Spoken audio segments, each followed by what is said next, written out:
सातारा जिल्ह्यातील जावळी तालुक्यामधील कुडाळ येथे धोम उजवा कालवा फुटल्याने लाखो लिटर पाणी वाया जात असून शेतकऱ्यांमध्ये तीव्र संताप व्यक्त केला जात आहे।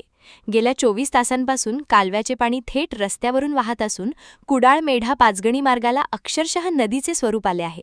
दुष्काळी परिस्थितीत पाण्याचा असा अपव्यय होत असल्याने पाटबंधारे विभागाच्या कारभारावर प्रश्नचिन्ह उपस्थित केले जात आहे।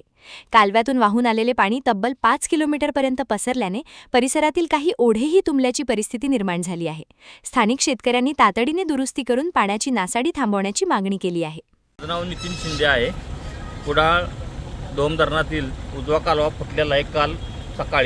काल सकाळपासून सांगितले पाटबंधारे अधिकाऱ्यांना, कोणी आलं नाही। हे बघा पोलाचं नुकसान झाले, ताल पडलेली रस्त्याच्या गड्डी संपूर्ण आणि लाखो लिटर पाणी वाया गेलेले कालपासून। कुणीही आले नाही अधिकारी। आणि हे देसाईचं बांधकामाचं बघा, इथं पडलेली सगळी ताल रचलेली, पोलाखाली पाणी असलेले, नळ्यातनं पाणीच जाईना, वरनं जाते रस्त्याचं पाणी, नळ्या कुठं टाकले खाली दिसणारच त्या। आणि हे बघा नुकसान झाले, ताल्या पडल्या सगळ्या रस्त्याकडच्या। हे बघा काय कारभार आहे, बघून बघा, येऊन बघावं सगळं अधिकाऱ्यांनी त्या। आधी या नुकसान पंचनामा करावं होतं, यांनी भरून द्यावं, सगळं काय तालबिल पडलेली रस्ता करून द्यावा आणि पाण्याचं नियोजन करावं होतं बस।